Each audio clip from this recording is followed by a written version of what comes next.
A aula de hoje é sobre um dos elementos fundamentais da probabilidade, as chamadas variáveis aleatórias. Ao longo do tempo, a gente foi percebendo que existia muita variação em tudo aquilo que nos cercava. Então, quando a gente vai no supermercado e compra um pacote de laranja, a gente percebe que existem umas maiores do que as outras. Quando a gente prova essas laranjas, a gente percebe que existem umas mais doces do que as outras. A gente também percebeu que existem coisas que variam no tempo, né? Foi o que aconteceu quando a gente começou a olhar para os rios. Então, aqui está o velho Chico passando lá em Piranhas. Então a gente percebe que tem um dia que o rio está mais cheio, um dia que o rio está mais seco. Ou seja, tem dias de vazões maiores, tem dias de vazões menores. Então a gente percebeu que um dia tem muito, outro dia tem menos, né?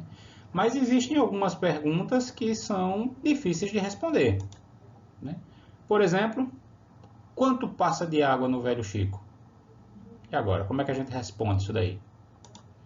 A gente responde apontando o mínimo, apontando o máximo, indicando quem é a média. Mas e agora? Se eu quiser saber exatamente quanto está passando agora no rio. Está passando quanto? Bem, a resposta verdadeira é não sei. Eu preciso ir lá medir. Eu não tenho como saber a priori quanto está passando. Eu tenho que ir lá medir.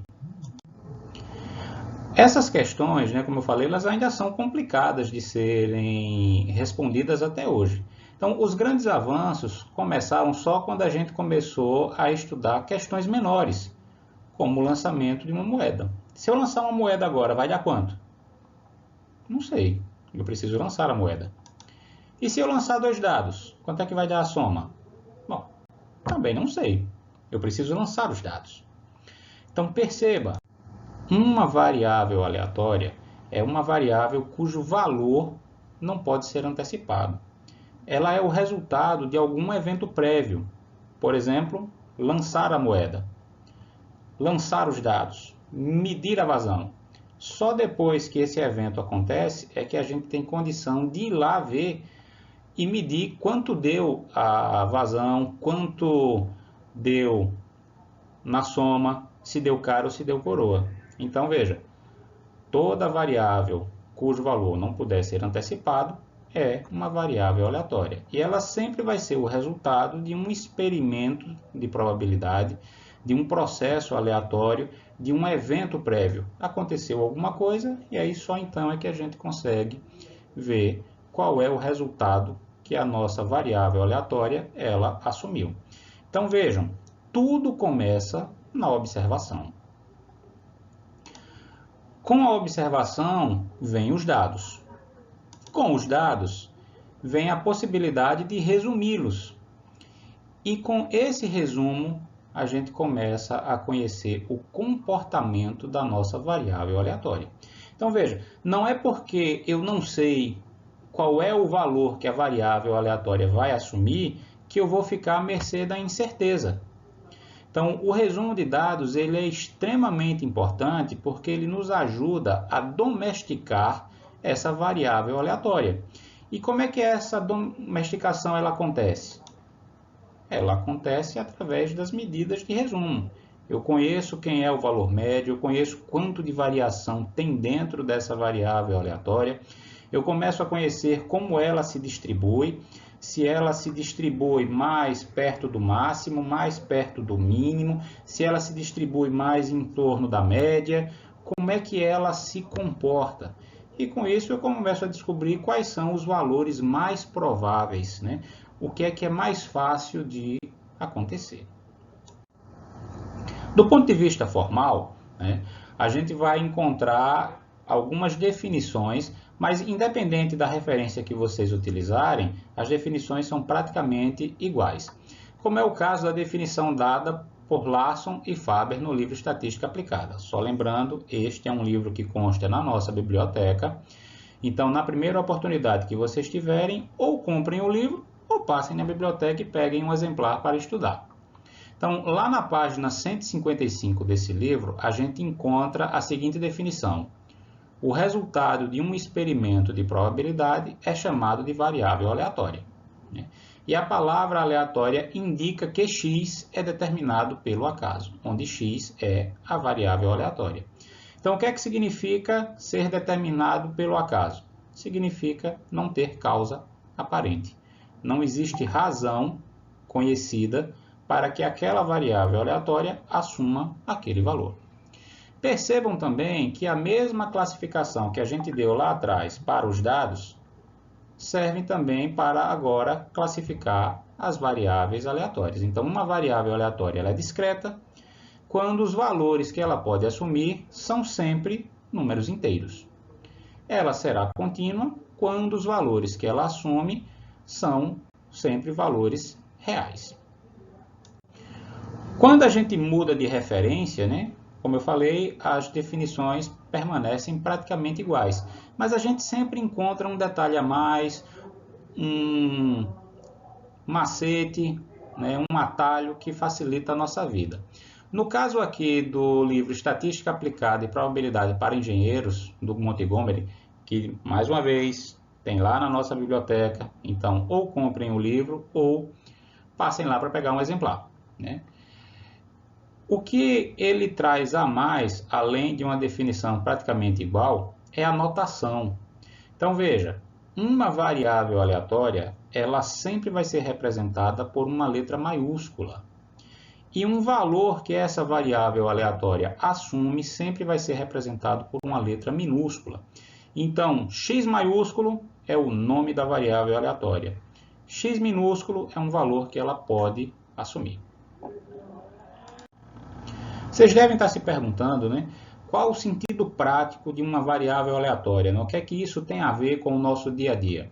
Então já vou adiantar, tem muito a ver, né?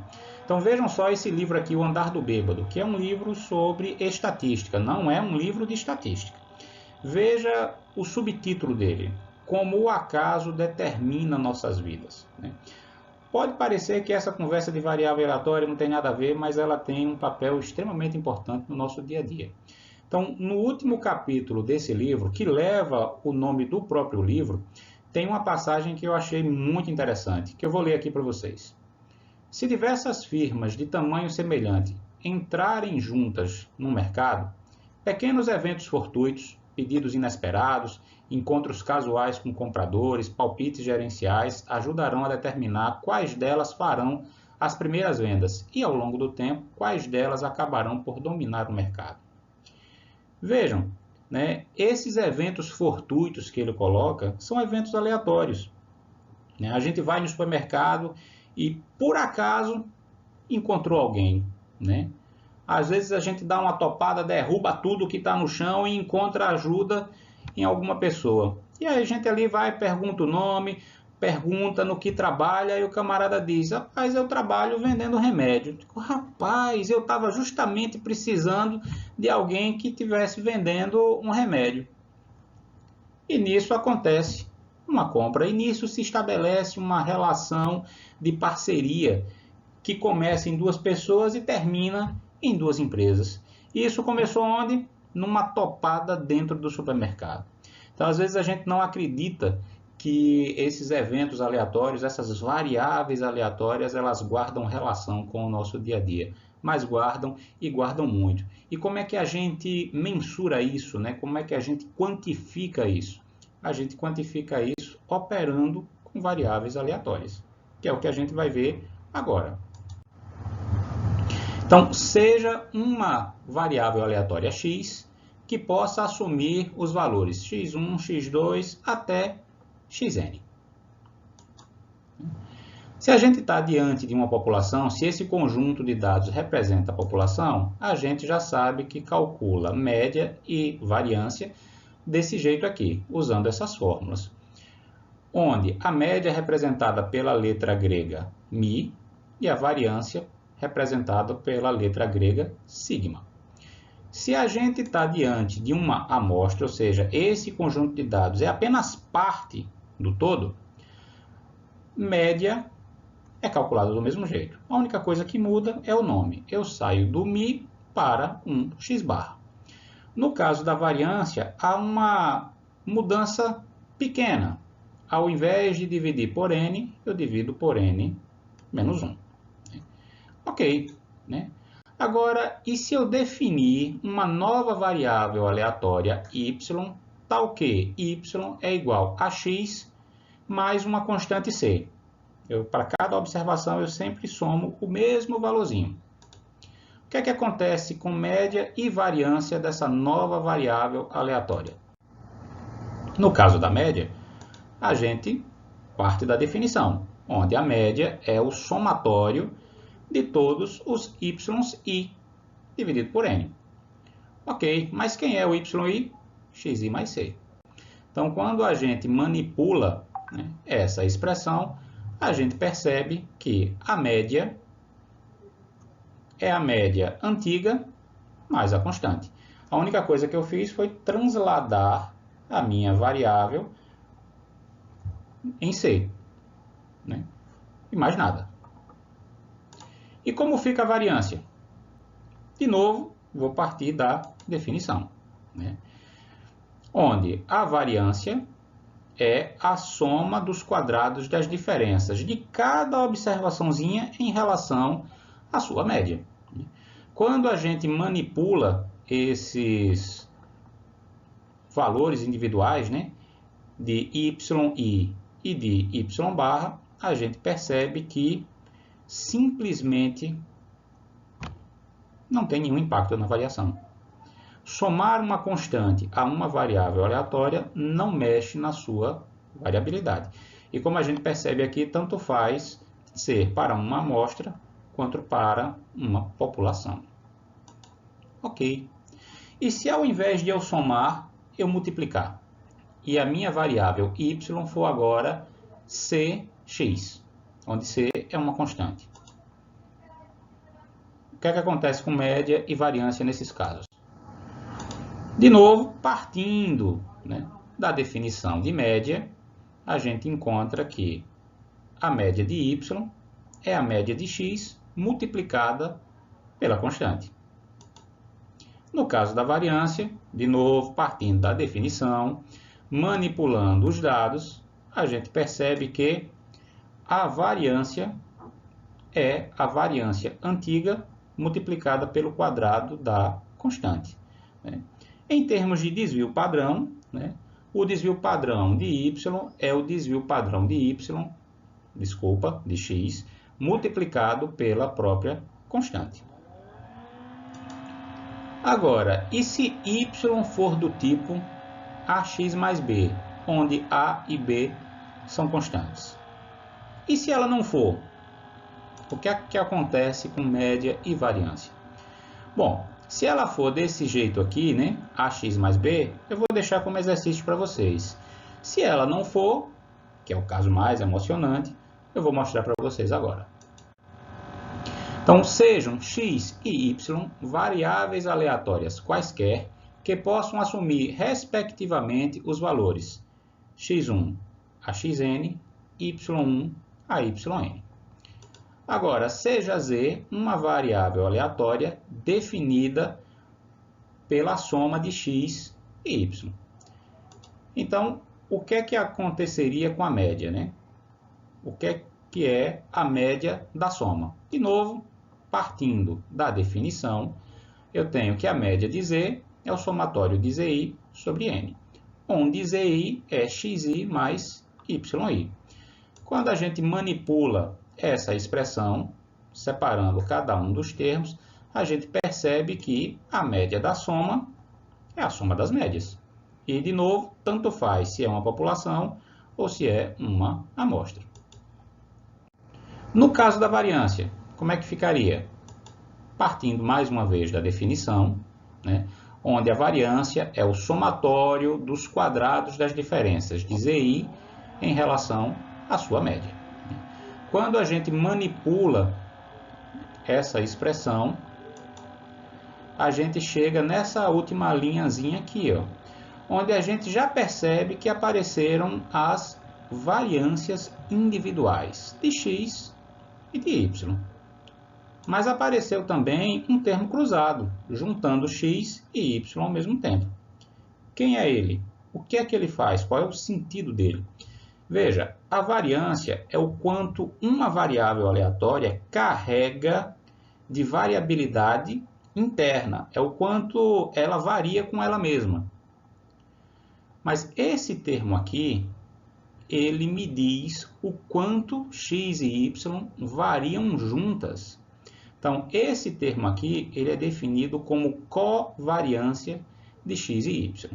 Então, neste caso, a variância da soma é a soma das variâncias mais, duas vezes, a covariância dessas duas variáveis aleatórias.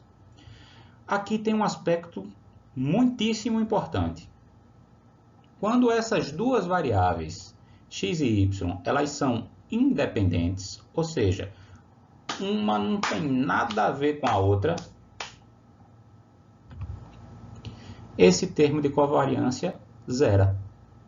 E se essas minhas duas variáveis elas são independentes, a soma da variância é a variância da soma. Tanto faz se é para uma amostra ou se é para uma população, certo? Agora, se elas não forem independentes, ou seja, se existir variação conjunta, uma influenciando a outra, esse termozinho aqui, cruzado, ele não zera. E aí ele precisa ser levado em conta. Vocês devem estar se perguntando de novo, rapaz, esse negócio não tem nada a ver com o dia a dia, não.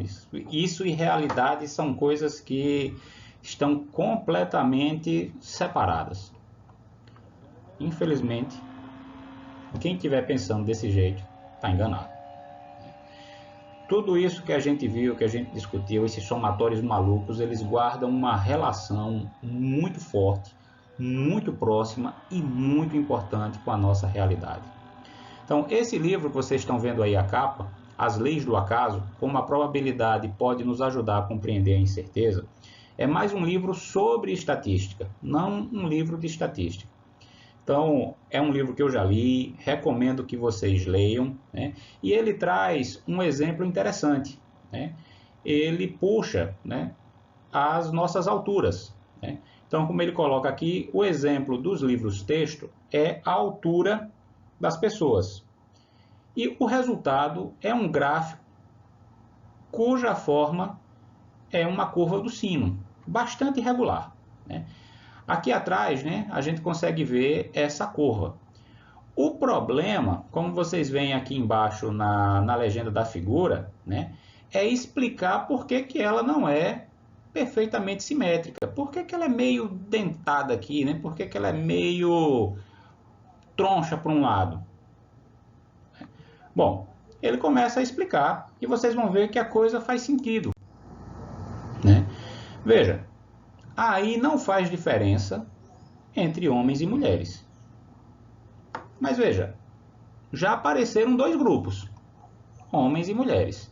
Então veja que a altura, neste caso aí, já é definida como a soma de duas variáveis aleatórias. A altura dos homens, a altura das mulheres, né? Ok, né? Mas será que isso é suficiente? Porque aí agora eu posso separar esses dois grupos e encontrar a curva deles. O que é que ele nos diz? Que beleza, se você fizer isso, você vai encontrar curvas melhores, mas ainda não se livra dessa assimetria. E agora eu preciso correr atrás dessa explicação, né? Então, o que é que ele vem colocando? Ele vem colocando que as alturas são o resultado da soma combinada de vários elementos, como grupo étnico, como nutrição, quem comeu mais, quem comeu menos, quem comeu melhor, né? Se é negro, se é amarelo, se é branco. Então, veja que a gente tem uma variável aleatória, que é a altura, determinada pelo somatório combinado de várias outras variáveis aleatórias, como gênero, como etnia, como nutrição. E agora, né? Viram como aqueles somatórios loucos, eles se associam a problemas reais, a problemas do nosso cotidiano. ao nosso vizinho, ao nosso carro, ao nosso salário, né? Então, são sempre aspectos, né, que estão sempre muito ligados com o nosso cotidiano, né? E às vezes a gente acha que essas coisas atuam de modo independente, ou seja, um não tem nada a ver com o outro, mas quando a gente coleta os dados, que começa a estudar o comportamento desse fenômeno, dessas variáveis aleatórias, a gente começa a encontrar situações de interações, de dependência entre variáveis aleatórias. Então, essas questões a gente vai discutir ao longo do curso.